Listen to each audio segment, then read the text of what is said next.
Can you fill us in on exactly what you're doing with the Olympics? Olympics yet. I am more of a fringe Okay. event. Okay. So what I'm doing is I'm putting together.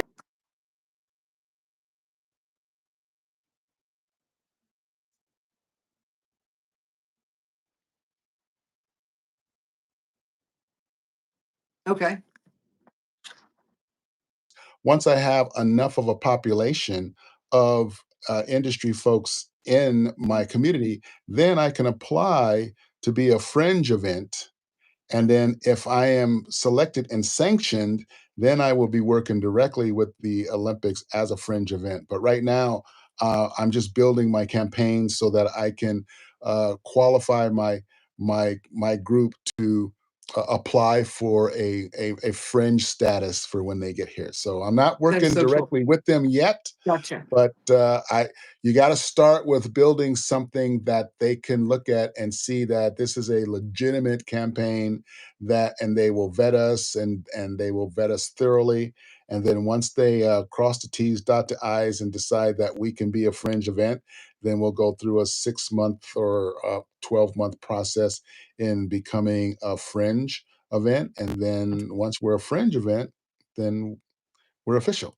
That is But you so gotta cool. start somewhere. You gotta start somewhere, Jen. Absolutely. You do. Well, see, now I'm doing something like that. It has nothing to do with the Olympics, but I am working on naming our island Hardy Island because my island has no name. And so yeah, it's the same thing. We got to get a bunch of people to get in on it, no, all these things. And then if the people agree, then they're going to name it that. So it's going to take about a year. So we got about the same thing. And Casper French, it is nice to have you here. Hello. Yeah, very cool. So anyway, so that is awesome. So what kind of things do you have to do to show them that you're like real and legit and all that kind of stuff? Well, it's a long, lengthy process. Number one, I have to get a slew of professional comedians to actually sign on to the membership of Team Comedy USA, and that requires an official signature as a member. They sign a disclosure agreement, and I'll give them a certificate that's saying that they're an official member. So, getting a bunch of comedians membership that I can produce paperwork of signed signatures, and then getting comedy venues on board, like your comedy clubs and your comedy theaters, and anything that has to do with any comedy. I can get them on as a venue, and then I'll move over to all the sports bars. I'll sign the sports bars into a Team Comedy USA membership, and then they'll be in it. And then each time I get a vendor signs on, they will give me a promotion that the members can take advantage of. So let's say if I can get Dave and Buster's to sign on, and they give anytime a member comes in, they get a $10 game card for being a member Nice. when they come Okay. in to play some games. So the vendors have to have an offer, and that offer needs to be legit in writing and legal, and all fun. And once I build a population of comedians, then I'm going to reach out to industry people to become memberships. These are your camera guys, light guys, electric, grip. Uh, and then I'm going to reach out to podcasters, which you are officially would be one of our Team Comedy USA podcasters. So I would get them all signed on as an official member. Then once I have about 600 or 700 people signed on officially as part of Team Comedy USA member, and then we have events that we do that we can show a success rate on them. They were fun. They had a lot of elements in it that would be cool for people that are coming here to visit the Olympics, whether you're an athlete or a production person or a coach or an investor or a sponsor or an influencer. Then they can see, oh, you've got a track record of doing all these cool events over the past couple years, and we want to like have that Hollywood LA experience with some of the real Hollywood shakers and breakers. So once all of that is collected and it's all validated, then I'll submit probably, a 100-page application, and they'll go through it all, vet it all, and see if, it's something that is worth making a fringe event. And then, goes through all the legals and all of the city and the International Olympic Committee, everybody has a say on all that stuff, and they're very strict on who can use their logos and their brands and all that stuff. So there's a lot of hoops we'll have to jump through with that. And then if everything checks out okay, then they'll be like, okay, you guys can be an official fringe event. And now our visitors and fans and cast and crew and athletes will send them to your events, and we know it's safe and fun and cool, and here's your credential. That is so awesome. That is awesome. And how much fun to build all that anyway, because you're doing The that. process of it is um, fun because that's a $40,000 degree, just learning it all. Even if we get rejected, it's still worth the salt. The the squeeze is worth the juice, even if you get no juice. Because Exactly. Also, somebody thinks you're cute, by the way, just letting you know. oh, well, thank you so much. I appreciate that. I'm glad my grandma could come on and join us. So She's the only one that ever thought I was cute. oh my gosh, that's so funny. Yeah. That's hysterical. Oh my gosh. Yeah. So we'll have to talk about the springtime and what's going on in the springtime, because that may be an event that we can yeah, we'll have to see. No Wheeze in the Juice. Oh my gosh. Yeah. Okay. I don't know if you remember, it's a Polly Shore movie. So Right. anyway. Oh my gosh. What was the name of that movie? Where they dug up the guy, they dug up the caveman. Do you remember that? I do remember that. I don't remember the name of the movie though, Oh my but gosh, that is a classic. Anyway, I won't even try to say it like they said it. But okay, so you have this plan, and it's coming in 2028. Is that when it? Encino Man. Thank you very much. 2028, yeah, it lands here 2020. in 2028. So I have some time to put it all together. You know, it's crazy. Is when I lived out there until 2000, and I went to the '84 Olympics. Right? I think it's '84. It's Yep. '84. And that was, I don't know, there's just something about being part of that, even just as an attendee, you know? So to be able to just do something like what you're doing, it's so huge. It's amazing. So I'm excited for you. Well, I don't know if I ever told you this, but I qualified to try out for the US diving team in the 80s, 1980. Really? Yeah, but the Russians weren't playing fair on the world front, and we boycotted that year. Oh, So I lost my chance to try out for the team. wow. That's Yeah, exciting but though. I qualified. Yeah, it was cool. It was That's cool. awesome. Yeah. Yeah, Wow. Okay. I was so I never excited. qualified for anything sports related in my entire life. Well, you qualified for the Team Comedy USA Four Horsemen. There you Well, go. three horsemen and a woman. Three horsemen So and a woman. I'll take horsemen. I don't care. It doesn't. you did qualify for that. That So was amazing. That was amazing. yeah, Eileen, you remember that? Yeah, I remember that. Yeah, that's awful. That would be awful yeah. to get that far, and wow. Did we boycott that whole Olympics that year? Is that what The happened? whole Olympics. Yeah, in 1980, America did not go. Not one person. That's incredible. Yeah. So it was no fun. It was no fun. But for 1 second, I thought, okay, maybe I should try to go for the '84 Olympics because, everybody who didn't got grandfathered into trying out for '84. But I'm Right, like, do I really want to keep that national level of competitive body for 4 years? right. And I was just like, "That's a lot of work." It was a lot of work, and I wasn't funded. I was self-funded for all of my tournaments and all my invitationals and the states and regionals and nationals. Those were all self-expensed because I was too new in the sport to know about how to get sponsors and Mm, how to get any kind of financial support, and it was to me, it was a surprise that I even qualified because I was having so much fun in the sport and I worked really hard and I was a very good athlete to where all of those planets lined up to where I was able to qualify. And I'm thinking, "Oh, let's go have some fun. We'll do a tournament and meet some people and just have some fun, grab my bag and walk out." And they're like, "Where are you going, man? You just qualified for the next round." And I go, "Really?" And that just kept happening. Like I would qualify. It's like, "Well, you just made semifinals." And I'm like, "Okay." You make, was quarterfinal. You make quarterfinals. I thought, all right, if I make semis, that'd be great, And then I get ready to leave. Like, no, dude, you made quarterfinals, and then you made semifinals, then you made finals. I was like, are you kidding me? That's And then I awesome. made, and then scoring place. If you place in any of those tournaments, then you qualify to go to the next invitational. And then Okay. it same thing. You got your quarterfinals, semis, and then finals, and then they take the top three places, move on to the next invitational. And I started at regional, conference, state, and then nationals. And every one of those invitations, I didn't know I was going to make the next round. And then someone's like, my coach, like, you made the next round.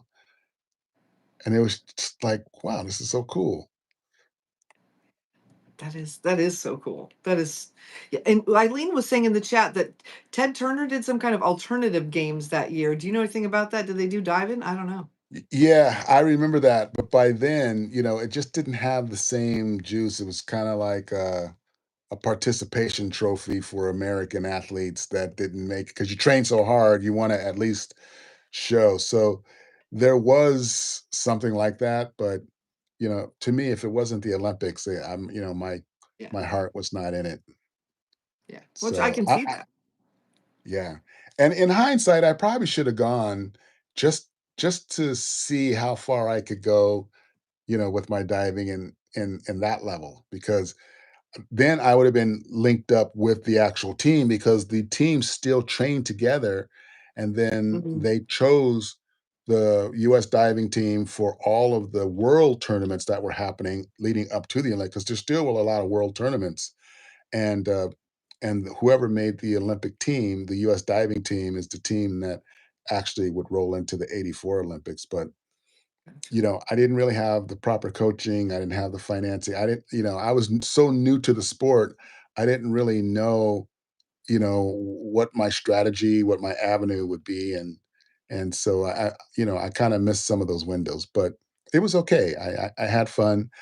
I played semi-pro fast pitch softball, so I still got a chance to have some athletic fun. There you go. Oh, that's amazing. Hey, Yeah. Matthias, it's good to see you. Thank you for stopping by. And all of you, give us a thumbs up, will you? Hit that subscribe button. It would be very helpful. There's a lot of you out there, and we appreciate it. This is Steve Kimbrough, and he is building Team Comedy USA, working at being affiliated with the Olympics down the road. And he's amazing. And where can they find you, Steve? If so, Dave can put it in the chat. Yeah, if you would follow me on my brand new YouTube channel, it's Team Comedy USA, and give me a subscribe and a like there. You can email me at teamcomedyusa@gmail.com if you have any questions or whatnot. And you can also follow me on Instagram. I'm Team Comedy USA there as well. So anything Team Comedy USA on YouTube, Instagram, or my email, you'll pretty much find me. Awesome. Okay, well, that's easy. That's easy. And you're Yep. very brave giving out email, let me tell you. Yeah, I mean, you can always block people or whatever. Yeah, yeah, So that's awesome. All right. So what else is going on? Are you going to you're going to Podfest this year, doing some I comedy am. stuff? I am. We're gonna do the comedy track again, the PNN Academy comedy track, but this time we're adding the Team Comedy USA layer to it.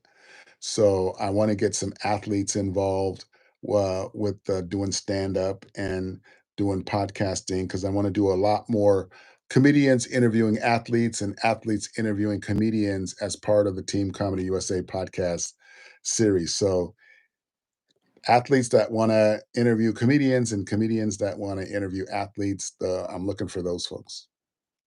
That's awesome. All right. Well, and you probably see you've got a greater pool where you are in LA than I do, Yeah, say, here, yeah, where there's not a very large pool of people, unless we bring them into town. So right. that's awesome. All right. So, aside from Podfest, what else you got going on? You do a lot at the comedy clubs too, don't you? Yeah, I am hosting every Thursday night, starting tonight, actually. I'm the resident host for the open mic. So every Thursday is open mic. Anybody can come in. You get 3 minutes, and I'm hosting that. So I'm pretty excited about that opportunity because that's my resident club. And I'm very, very, very excited about that. We got some great talent. I mean, there's a lot of people who aren't that good, but that's okay. You got to start somewhere sometime. And, we as industry people and audiences, we got to kind of have some tolerance and kind of fight our way through the beginning struggles of open micers, but it's okay. It's good to see them fight through that, start ugly in comedy and work their way into having a pretty solid set. And it's pretty rewarding because you remember the brutal days in the beginning, and now they evolved in somebody that actually has a decent show and are funny. So I'm excited about that. That's at the Comedy Chateau every Thursday, and I'm gonna build a lot of Team Comedy USA culture from that show as well, so I'll be signing people up for that. I'll be adding some of those folks to tippingcomedians.com where, if there's a comedian that you like, you can tip them a couple of bucks, and so they can make some money along the way. And I'm super excited about doing outdoor movie nights fundraiser for junior lifeguards. That's where I'm building uh, my pool aqua team of junior lifeguards. There's about 80 pools in Los Angeles, and a lot of them are going to be volunteering for a lot of the swimming events. There'll probably be ushers, and there'll probably be volunteers to help make sure things go smooth at the pool. And these kids are amazing. They got such great hearts. They're enthusiastic and ambitious about learning how to be a lifeguard, and they're working with the professional lifeguards, and they can't wait to be old enough to actually be a lifeguard. So I want to do some fundraising at the pools with my outdoor movie screen, and I also am excited about creating a junior lifeguard film challenge where they come up with their own stories, they write them, they shoot them, they can act in them, and then they can put them up on my giant screen and use that event as a fundraiser for their junior lifeguard challenges. So that's one thing I'm really excited about as well. Yeah. Okay, I had no idea. Like you're just all over the place. I love it. I love that. Um, let's see. Hello, glamorously granted. That's that Dave. And am I related to Matt and Jeff Hardy? I have to say, I don't think so. J Money. I do not know them. So yeah, I don't know. This is Steve Kimbrough, and he is comedian extraordinaire, is what he is. He doing all the things and all things comedy, bringing comedy to everybody, even lifeguards. Like that is so cool. I love that, and you're giving younger people a chance to get involved, which is, that's always a good thing. Yeah, and when you pull together comedians and athletes to help them with their fundraising, it gives them a chance to also, develop some mentorship with some of these other professionals in other lines of work and other lines of creativity and entertainment. And that is something I'm really excited about too, because I work with so many comedians, actors, writers, directors, professional athletes, and anytime you can share what you know with the kids, it's always rewarding. Yeah. Do you know Bruce Starr? I do not. That sounds Okay. familiar. So in the 80s, he was a big publicist for comedians like Howie Mandel and stuff. He was on my show last Thursday. And so Oh, he did a whole lot of that. But back in the 80s, he was in LA in the 80s right. during the Is he still heyday doing of it? he's doing some things. He's here in Florida now. So Okay. yeah. But anyway, I didn't know if it was somebody that you knew or not or whatever. But I should connect you two because I think Yeah. you have a lot in common. Yeah. That'd So be awesome. yeah, that'd be cool. All right. So when I talk, the numbers go down, but when you talk about what you're doing, everybody is really enjoying hearing about it, which I think is so awesome. Um, Well, yeah. thank you. So, and our event, we got to talk about our event, but we are not, yeah, because what you're doing, it sounds like the crowd that we're going to have, it would be the perfect crowd. And maybe, I was thinking about potentially, I don't know if a comedy night or like a talent show kind of a thing, because we've got an eclectic group coming. Um, and it would be really interesting to see what they put together. I don't know, but we could Sure. have a comedy, I don't know. So we'll have to we'll definitely talk about it and see what we can Yeah, do. I mean, I would love to help organize something like that. We could do some Zoom workshops beforehand and, give everybody some tools that they can use and some techniques to take their stories and make them funny. And everybody in the audience can bring a lot of love. So, it's not so intimidating. Yeah. And I think that would be fun. It would be fun. Yeah, we are all booked right now for time, except if it depends if Mopod told me in London they were going to put on a thing, and if they, but we'll see. I have not heard from Joe, so we'll have to find out. But I'm sure that we could carve out at least an hour because it would be, get all everyone laughing and everything before we do that, maybe even or something. Yeah. So there's nothing like that comedy night. If you're It's watching this and you have not tried comedy and you want to, what would be your biggest bit of advice for people who are just starting out or want to start out?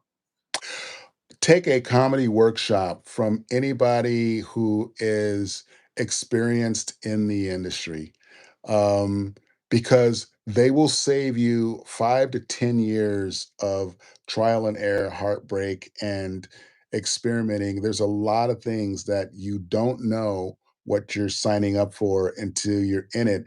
And because every single show is its own unique experience, there is no like magic silver bullet. We Mhm. have you have 1,000 comics that each have done 1,000 different shows, and each of those shows has its own individual element of surprises and challenges, to where there's a common denominator of how you do stand up, but then there's world of variables that you don't know until you show up and you go on that stage and you have no idea. A lot of the optics might be, oh, the common denominator of the show, she got a good stage, you got good lights, you got good sound. There's a bunch of people all facing the right direction. It's dark and intimate. People are packed in close. And so from your experience, the common denominator of walking into a show like that makes you go, "Oh, this is gonna be an amazing show. Look at the comedy conducive environment." And you go in there and you eat your own foot, and it's brutal. And you're like, "Wow, all the elements were in place." And then someone says, "Oh, we want you to come and do a stand-up out for a high noon, professional beach volleyball show."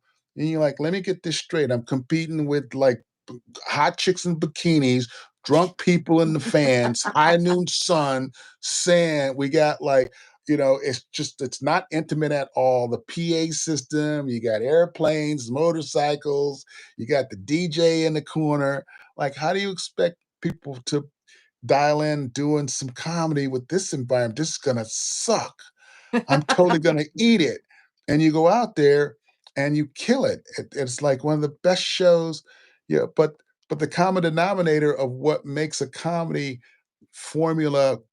conducive show work was not there, but you killed it. But then last night you were at a comedy club, it was perfect and you ate it. So once you have enough of those shows, then you start to see, oh, wait a minute. You need to be way more open to what you're going to get and not be so locked in to your expectations.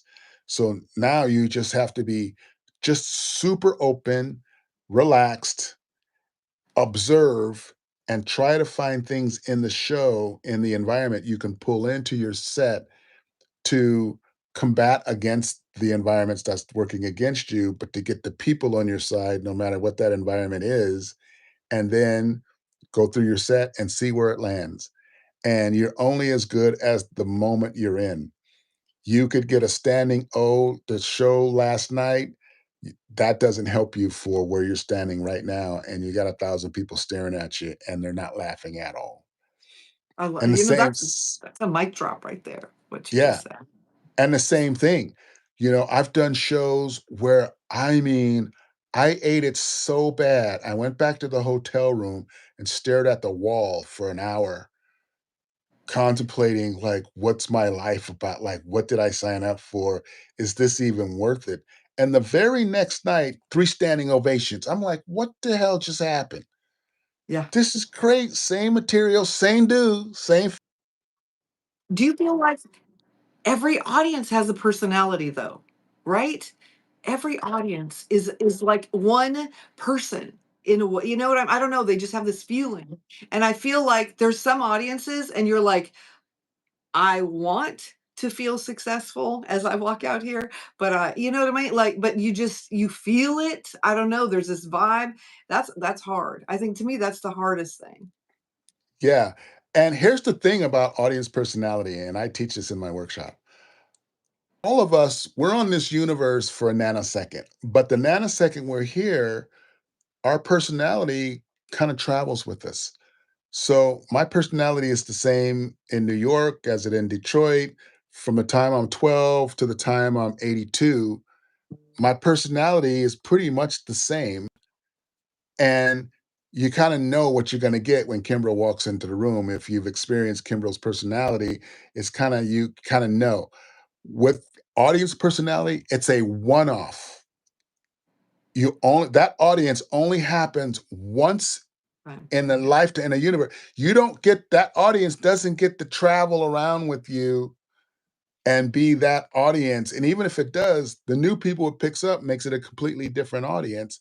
So the Yeah. personality of that audience is different. So every audience personality only lasts the 90 minutes of the show. It's like it's born when you start and it dies when you end, and you never see it again. Yeah. You never see it again. The same amount of people at that point in time in the universe will never It ever never happen again. yeah. Never happen That's again. So if you understand that, then you can treat it like that. And now when you do well, you understand that was a one-off. And when you eat it, you understand that was a one-off. yeah. And so it allows you to stay grounded, it allows you to stay even keeled, and it allows you to understand that, hey, this is a one-off audience and I'll never see him again. And It's sometimes they like, got it. yeah, it's like what a hummingbird only lives 24 days or something like that. It's like that, except for an audience is 2 hours. That's wild. It's it's born when you walk on the stage and it dies when you leave, and you never see it again. Yeah. Wow. So So legend imagine living a life where every person you meet, you only get to meet once and you never see him again. yeah. Imagine a life like that. So if that's the case, how much would you be in the mind to take advantage of every single moment of every single person that you met? But if you meet some really bad people, you know that the second that it's going to be over, Yeah. whether it's a day or an hour, because if it's a 24-hour cycle, at the end of that 24 hours, you're never going to see that person ever again. And that pain and aggravation is, you're never going to see it. Somebody's probably going to replace it down the road, because But you never know. you're going to have some more knuckleheads and some 24-hour cycles of that. But if everything that happens to you is only going to happen for 2 hours, you would live your life completely different. That's And true. comedy is what taught me that. It is true. We've got the Legend of the Traveling TARDIS is here in the audience. Now, he is phenomenal. We met him at our podcasting group. He's local to here. And I just have to get a shout out. If you have not gone to the Legend of the Traveling TARDIS, Dave, can you put the link to his channel in there? And he is saying, Kimbrough, when you're talking about the things coming and going, sounds like his dating life because it's rough out there. And but he is It's rough awesome. out in these streets. And we got to reach out to you because we've got legend, we've got an event coming up that we want to invite you to because you will love it. So somehow we got to get together. But yeah, so Kimber, I think that's such a good explanation. See, and this is why you have your academy, right? So you can explain those Yeah, things to everybody. yeah, There we go. We got the link. Okay, so if in the audience, yeah, no problem, man, because it's amazing. So what he does a whole bunch of things, but one of the things is carries around a TARDIS. So I don't know if you're a Doctor Who fan, but like the TARDIS that Doctor travels in, and he brings it and gets amazing, famous people to take pictures with the TARDIS. And it's phenomenal. And so it'll come in my feed every once in a while. I'm like, dude, how do you get these people? I don't know. So very impressive. Anyway, and he's just an all-around good guy. So there we go. Um, awesome. yeah, and we're about to wrap it up. We've been over an hour. This has been, thank you for jumping back on here on YouTube with me. This has been much better than it was at the other thing. We're just going to do this from now on. We don't need fancy whatever. We just need to be here because this is where the peeps are. And yeah, and Steve, wow. Okay, one last time, let everybody know where they can reach you, Dave, if you can put a link in. And yeah, we'll wrap it up like that. Yes, LinkedIn, you can find me at Stephen E. Kimbrough. Instagram, you can find me at Team Comedy USA. YouTube, subscribe to Team Comedy USA. And if you guys want to drop me an email and figure out more what I'm doing, if you want Team Comedy USA to come to your town or your area and do a show, uh, drop me an email, teamcomedyusa@gmail.com. There you go. Awesome. Also, my map just popped. I don't know. You were talking about something, and my map on my watch just told me where to go. I don't know. That was bizarre. So I was not checking my watch because I was in a hurry to leave. It was saying I should go to where you are. I don't know. All right. So thank you everybody for watching. Please hit that like button on the way out and subscribe. Mwah! I love you all. I'll be back on Tuesday after my lovely trip to a rooftop party in 110-degree Phoenix this weekend. Good God. Nice. Nice. Yeah, well, I'm going for a friend. But Eileen, I love you so much. I hope you have a wonderful weekend. Steve, you too. I love you too. You guys have a wonderful All right. time. And whoever thought I was cute, drop me an email. There you go. Well, there we go. Oh my goodness. You never know what you're gonna get here. All right. I'll talk to you guys later. Have a All great right. one.